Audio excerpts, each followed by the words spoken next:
Anyway, guys, hope your Tuesday is rocking and rolling. So we are talking this week about how to succeed at Jiu Jitsu, but on the macro level, everything we're talking about is really how to succeed, period. So it doesn't matter if it's Jiu Jitsu, college, macrame, exercise. Doesn't really matter what activity you've picked.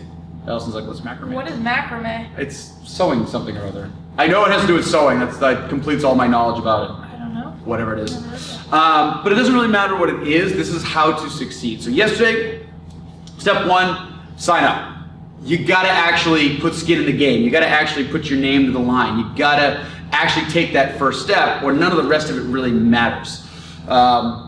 We get a lot of people who they think about 4 or 5 or 6 steps down the line. Like, you haven't even started. You gotta actually start. Step 2 is also incredibly simple. We'll break it down for you, but show up.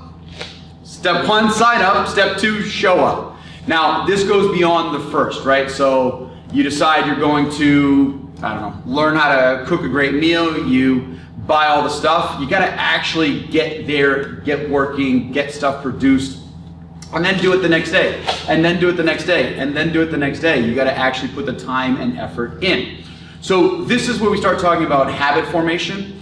And habit formation, there's a lot of research and science on this one. I'm gonna boil it all the way down to 2 steps. Number 1 is habits are formed and they fire on a stimulus, right? So alarm clock goes off, either hit the snooze, depending on what your habit is, or get up out of bed, right? Hopefully get up out of bed. That stimulus, the alarm clock going off, is the initiator that starts the habit, right? So when I used to go to the office world, I would leave my jiu-jitsu bag in a certain spot. So for me, the stimulus in that case was actually hitting the house. When I would hit my house, it was grab the bag and go to jiu-jitsu because the timing worked out perfectly. So the hitting of the house was a stimulus as opposed to an alarm clock. But your stimulus can be a calendar reminder, right? Your stimulus can be a post-it note on the wall. I like post-its. You don't love post-its so much, but I do. Your stimulus does not have to be like a beep, right? There's a lot of different potential things. And be like, oh, now it's time to do this. The other half of this is the reward. So stimulus starts it, reward reminds your body, reminds your brain that, oh, this is something I enjoyed. I want to make sure I do this some more because I like this reward. I take this in 2 approaches. So sometimes after a workout, if you have a delicious protein shake, you're gonna take 5 minutes and whip that thing up and fresh strawberries and whatever you're gonna do. That might be the reward, right? You get excited about that really delicious shake. I try to warn people be careful not to chase good money, bad money after good money. So don't do your workout and then chase it with donuts as your reward. Well, don't put the work and effort in and then kind of ruin the work and effort. So make sure the reward is something that is in line with what your goal is. One of the examples that I actually do is my reward sometimes is built into the actual exercise or a routine or whatever it is. So I have a love-hate relationship with cardio, prolonged, sustained cardio. I like to pick things up, put things down, and grappling and throwing and high intensity stuff I enjoy. Long, prolonged cardio. I love I have a family full of heart disease. So I do prolonged cardio, and I call it anti-heart attack exercise. My reward is, that's the only time I watch Netflix stuff. I don't tend to watch Netflix or TV very much, except for when I'm on the trainer and I'm going and I'm moving. That's when I let myself watch that kind of stuff. So you get the junk food, if you will, for the brain type of reward there. So you're big on a calendar. Yep. Right, so you use that. You're very good about calendar dings, go do the thing. Calendar dings, go do the thing. Very regimented that way, that's good. Do you, the reward thing, do you have? Oh, good question.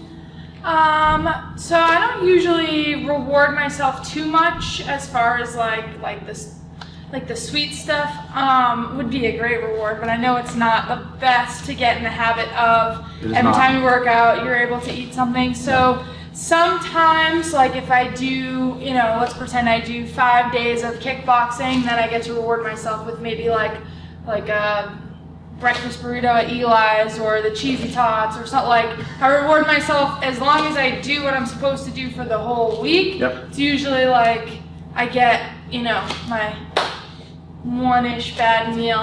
Haven't been too good about that lately, but So a lot of times people will call that a cheat meal. yeah. We should probably call it the reward meal. Yeah, you That's could probably a totally good call it a reimagining reward of what meal, it should be called. Yep. And I similarly do, like when I do cardio, I watch I watch seasons of like episodes and stuff like that. Whether I'm doing photo editing or emails or whatever, I just like to have like noise. Yep. So that one to me is not really a reward because I'll still, work out and still watch the show even if I'm not working out. Perhaps a distinction. I actually do that as well, but only with stuff I've already seen. Gotcha. So I like a background Same. noise, whatever, right? But it has to be stuff I've already seen, so I don't pay attention to it. I've watched and rewatched Lord of the Rings I don't know how many times because I don't have to pay attention to it, or Marvel movies, so I don't have to pay attention to it. Same. So when it's something I'm excited about, like The Boys right now just came out, right? And so watching that, the only time I get to reward myself with that new stuff is under that scenario. Gotcha. Yeah, it's like after working a really hard, long day, and then you go home and watch a movie and pop some popcorn or something like that. Like that I think is more of a reward. Like get a couple hours off, than just more like immediately after a workout. Because there's not a lot of like. I don't really like to eat eggs, so maybe my reward. I worked out this morning. Maybe my reward is having a nice like healthier omelet where it's like more flavorful. Sure. A little bit more expensive, but Yeah. not just like eggs. So the other part of this is your support network becomes very important. So sign up, show up, and sometimes I'm not going to use the word lazy, but lazy can be a thing, right? I remember my sensei first introduced me a horrible disorder. It's called LBS. Have you guys ever heard of LBS? You've heard of LBS? Allison's like, I've heard of LBS. Lazy bastard syndrome. Oh, it's terrible, right? It can strike at any time. So always be on the lookout for LBS, guys. Very dangerous. But I like using myself as an example here, right? When I was young, everything was built around going to jiu-jitsu classes. Now my whole life is jiu-jitsu, which is fantastic. I'm also a business owner. I could literally work 24 hours a day and there'd be more work to do. It doesn't stop, it doesn't end, it doesn't go away. I get to go be a student is over in Watertown, Massachusetts, at night, and I'm here 5:30 in the morning. Nighttime can be very tough to motivate. / there's always more to do, and I have a support network sometimes that pushes me. Go to jiu-jitsu on Tuesday night. You will be happier on Wednesday morning, maybe sleep deprived, but happier on Wednesday morning, more invigorated, more relaxed, more. So that support network can be a big part, especially at the beginning before the habit's like fully formed. So we mentioned yesterday, sign up and tell your support network. Today it's show up and lean on your support network in times of when LBS strikes or, responsibilities that could be worked on tomorrow hit. Your support network should be kind of encouraging you or booting you out the door, whichever one you need. So yeah. Yeah. My support network, I'm very lucky that I do have a very supportive family.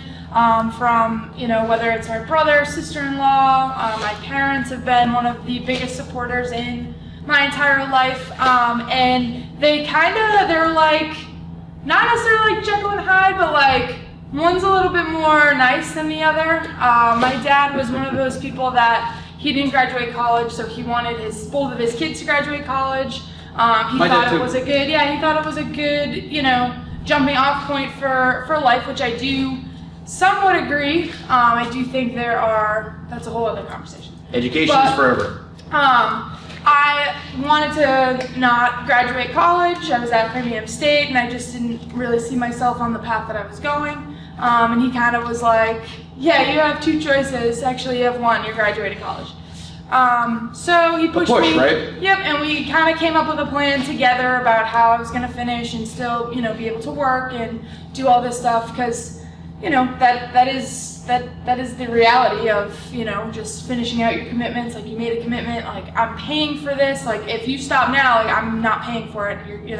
So there was a lot of, bribery, a lot of, teeth pulling. Remind me tomorrow. This is gonna be your job. Maybe you guys at home remind me tomorrow. I'll tell the soccer story from when I was young. Yeah. You've heard it. So Remind just me tomorrow, kind guys, of okay? finishing out your commitments. He's maybe one of the hardest working people I've ever met. I don't think he's ever taken a sick day. I really just he's one of those people that like works, inspirational. and yeah, he is, and he's still like this weekend he worked all day Friday, all day Saturday, all day Sunday, just like whether it's like house stuff or this or that. Yeah. So like that role model is like, if I take a nap on like a Tuesday, I feel guilty. I'm like, my dad would like literally throw something at me and be like, get up and get to work, get up, do something productive, get up, you know. Yep. So I do think that type of support is needed, like a good swift kick in the butt. And my mom's very supportive. She's just a little bit more gentle about it. She's just a little bit more, gentle encouragement. Encouraging, like, great job doing this, keep going kind of way, or he will just kick you right in the ass and be like, get it done now. Sometimes we need A's, sometimes we need B's. Yeah. So it was a good balance that they had. Very cool. Yeah. All right, guys, so we're going to switch gears. We had a little mental inspiration, right? A little spiritual inspiration, if you will. So sign up, show up. Tomorrow will be day 3. We're going to get our bodies moving here, okay? So get a little space around you. I'll kick it off today. Just a little light running in place. So knees up. I'm already starting my good breathing practice. So breathing in through the nose, out through the mouth. We're going to switch it to heels up, guys. So butt kickers. Or if you're from Boston, butt kickers. And jumpy jacks.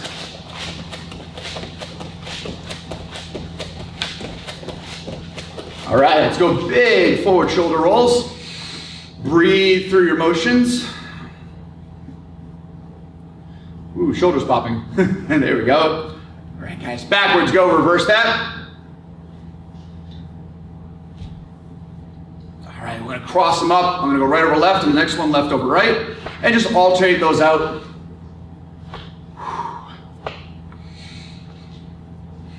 Cool. Plant the feet, guys, turn the hips. Rotate that trunk. You guys watching this later on YouTube, make sure you throw that like and subscribe in there, guys. Trying to eventually grow our YouTube channel over time. Great way for us to deliver more and more content. So, feet wide. Let's go over the top. And as we go into this, guys, Facebook, Instagram, YouTube, if you guys have suggestions, things you'd like us to revisit in the morning, somebody asked us about like technical exercises, feel free, guys, to ask that in the comment section or send us a message. Let us know. So feet double wide, reach down the middle. Walk your hands over to the right leg. Walk your hands over to the left leg. Down the middle, get a little lower. And Allison. All right, so we're gonna swing our legs straight up the middle here. We're gonna stick with one leg first, whether it's your right or your left. You can pick. Good, and switch. Other leg, swinging straight up the middle here like a pendulum.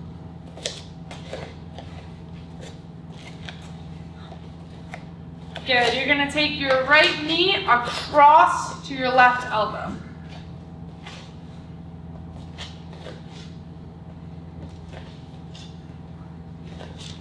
Good, and switch it.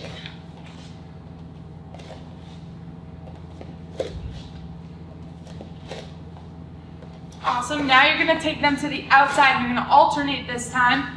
Coming to the outside like a Spider-Man, like a standing Spider-Man.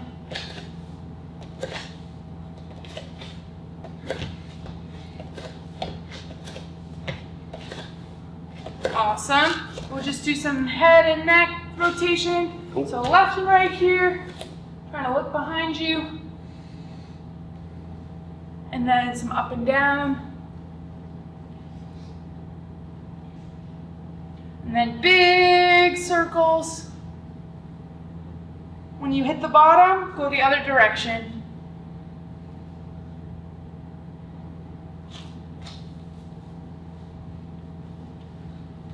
Good, all right. You can stand up straight and tall here, keeping that chest open, whether you're sitting, kneeling, crisscross applesauce, however you're doing this, laying down. Your goal is to stay nice and straight here, and you want to be breathing in through your nose, and you want to try to count out a 4 count. 1, 2, 3, 4 at that steady pace. You're going to hold the air in your lungs here for a 4 count, pressing it down deep into your lungs, breathing out through your mouth here for that slow, steady, consistent 4 count, and then when there's no air in your lungs, you're going to keep that same 4 count. So we call this box breathing.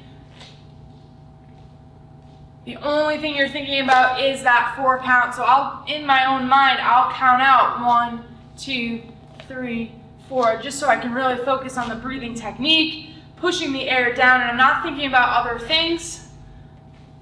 This is a great opportunity to take a few seconds here before you start your day, or if you've already started your day, a good reminder to just sometimes it's okay to just slow down for a few minutes and take a few seconds to breathe. Helps kind of your mind get reprioritizing. It helps your mind kind of stay a little bit more relaxed.